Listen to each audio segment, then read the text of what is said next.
of The Game of Life and How to Play It. The Game of Life and How to Play It by Florence Scovel Shinn. Intuition or guidance. In all thy ways acknowledge him, and he shall direct thy paths. There is nothing too great of accomplishment for the man who knows the power of his word and who follows his intuitive leads. By the word he starts in action unseen forces and can rebuild his body or remold his affairs.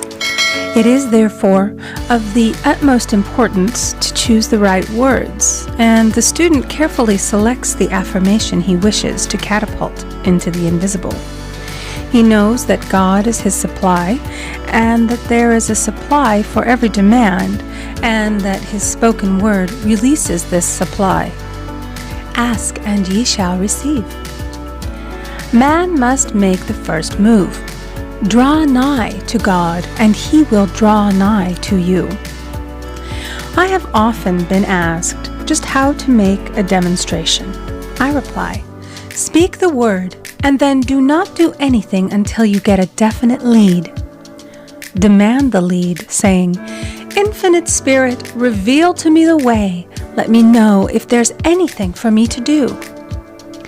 The answer will come through intuition or hunch, a chance remark from someone, or a passage in a book, etc., etc. The answers are sometimes quite startling in their exactness. For example, a woman desired a large sum of money. She spoke the words, Infinite Spirit, open the way for my immediate supply. Let all that is mine by divine right now reach me in great avalanches of abundance. Then she added, give me a definite lead. Let me know if there is anything for me to do. The thought came quickly. Give a certain friend, who had helped her spiritually, $100. She told her friend, who said, wait and get another lead before giving it. So she waited, and that day met a woman who said to her, I gave someone $1 today. It was just as much for me as it would be for you to give someone 100. This was indeed an unmistakable lead, so she knew she was right in giving the $100. It was a gift which proved a great investment, for shortly after that, a large sum of money came to her in a remarkable way. Giving opens the way for receiving. In order to create activity in finances, one should give. Tithing, or giving 1/10 of one's income, is an old Jewish custom and is sure to bring increase. Many of the richest men in the country have been tithers and have never known it to fail as an investment. The 10th part goes forth and returns blessed and multiplied, but the gift or tithe must be given with love and cheerfulness, for God loveth a cheerful giver. Bills should be paid cheerfully. All money should be sent forth fearlessly and with a blessing. This attitude of mind makes man master of money. It is his to obey, and his spoken word then opens vast reservoirs of wealth. Man himself limits his supply by his limited vision. Sometimes the student has a great realization of wealth, but is afraid to act. The vision and action must go hand in hand, as in the case of the man who bought the fur-lined overcoat. A woman came to me asking me to speak the word for a position. So I demanded, Infinite Spirit, open the way for this woman's right position. Never ask for just a position. Ask for the right position, the place already planned in divine mind, as it is the only one that will give satisfaction. I then gave thanks that she had already received, and that it would manifest quickly. Very soon she had 3 positions offered her, 2 in New York and 1 in Palm Beach, and she did not know which one to choose. I said, ask for a definite lead. The time was almost up and was still undecided when one day she telephoned. When I woke up this morning, I could smell Palm Beach. She had been there before and knew its balmy fragrance. I replied, well, if you can smell Palm Beach from here, It's certainly your lead." She accepted the position, and it proved a great success. Often one's lead comes at an unexpected time. One day, I was walking down the street when suddenly I felt a strong urge to go to a certain bakery a block or two away. The reasoning mind resisted, arguing, "There's nothing there that you want." However, I had learned not to reason, so I went to the bakery, looked at everything, and there was certainly nothing there that I wanted. But coming out, I encountered a woman I had thought of often and who was in great need of the help which I could give her. So often, one goes for one thing and finds another. Intuition is a spiritual faculty and does not explain, but simply points the way. A person often receives a lead during a treatment. The idea that comes may seem quite irrelevant, but some of God's leadings are mysterious. In the class one day, I was treating that each individual would receive a definite lead. A woman came to me afterwards and said, "While you were treating, I got the hunch to take my furniture out of storage and get an apartment." The woman had come to be treated for health. I told her I knew in getting a home of her own, her health would improve. And I added, "I believe your trouble, which is a congestion, has come from having things stored away. Congestion of things causes congestion in the body. You have violated the law of use, and your body is paying the penalty." So I gave thanks that divine order was established in her mind, body, and affairs. People little dream of how their affairs react on the body. There is a mental correspondence for every disease. A person might receive instantaneous healing through the realization of his body being a perfect idea in divine mind, and therefore whole and perfect, but if he continues his destructive thinking, hoarding, hating, fearing, condemning, the disease will return. Jesus Christ knew that all sickness came from sin, but admonished the leper after the healing to go and sin no more, lest a worse thing come upon him. So man's soul, or subconscious mind, must be washed whiter than snow for permanent healing. And the metaphysician is always delving deep for the correspondence. Jesus Christ said, "Condemn not, lest ye also be condemned. Judge not, lest ye be judged." Many people have attracted disease and unhappiness through the condemnation of others. What man condemns in others, he attracts to himself. For example, a friend came to me in anger and distress because her husband had deserted her for another woman. She condemned the other woman and said continually, "She knew he was a married man. She had no right to accept his attentions." I replied, "Stop condemning the woman. Bless her and be through with the situation. Otherwise, you are attracting the same thing to yourself."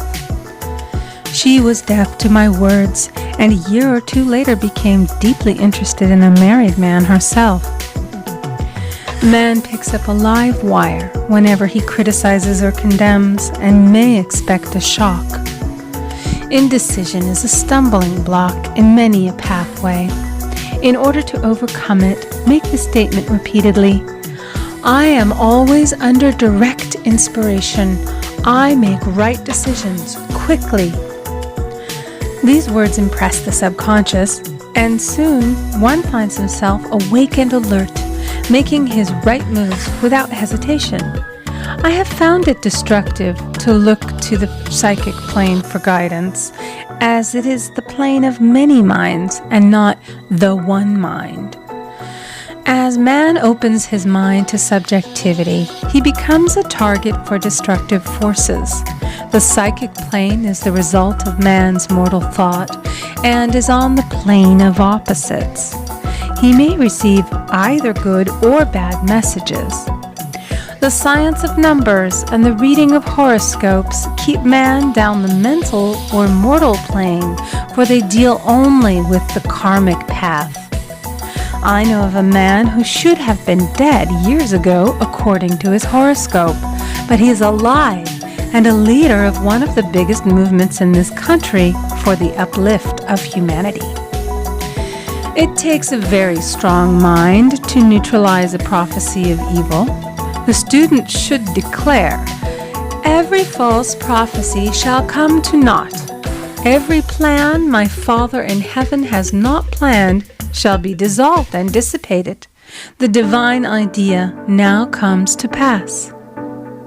However, if any good message has ever been given one of coming happiness or wealth, harbor and expect it, and it will manifest sooner or later through the law of expectancy.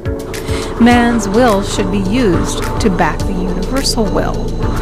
I will that the will of God be done. It is God's will to give every man every righteous desire of his heart, and man's will should be used to hold the perfect vision without wavering. The prodigal son said, "I will arise and go to my father." It is indeed often an effort of the will to leave the husks and swine of mortal thinking. It is so much easier for the average person to have fear than faith. So faith is an effort of the will.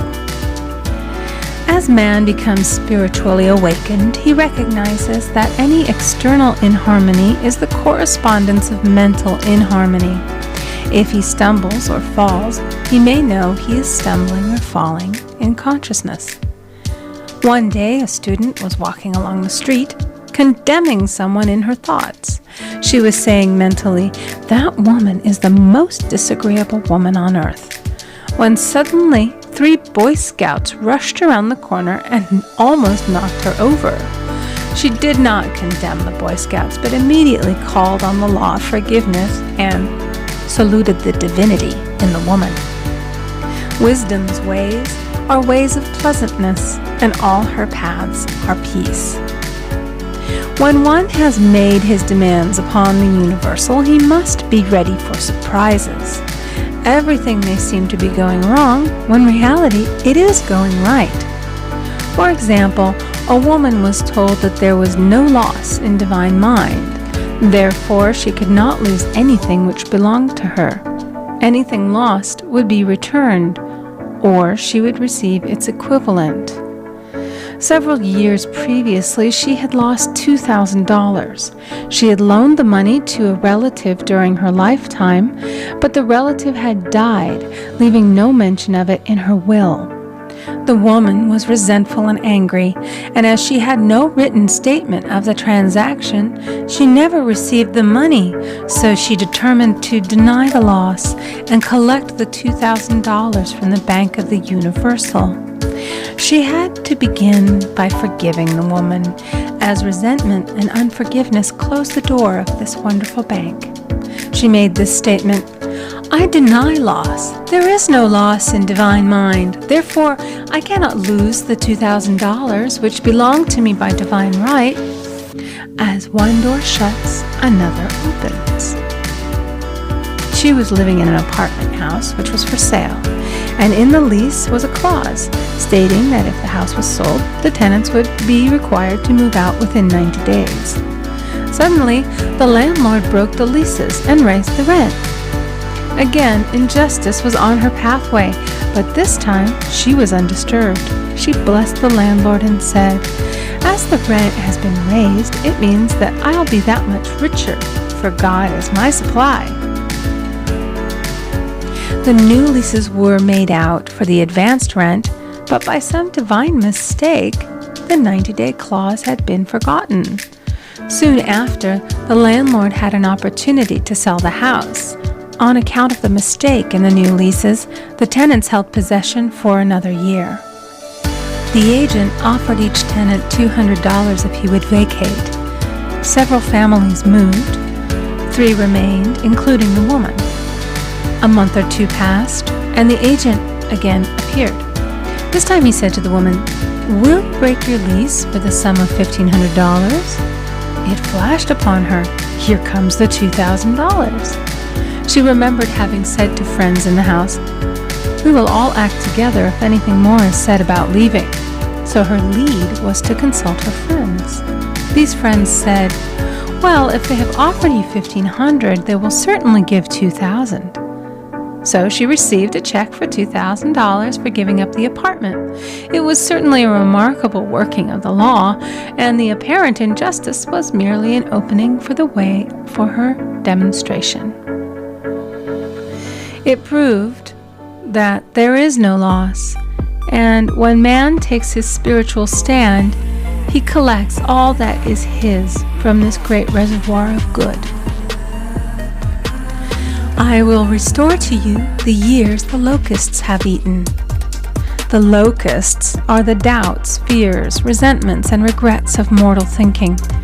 These adverse thoughts alone rob man, for no man gives to himself but himself, and no man takes away from himself but himself. Man is here to prove God and to bear witness to the truth. And he can only prove God by bringing plenty out of lack and justice out of injustice.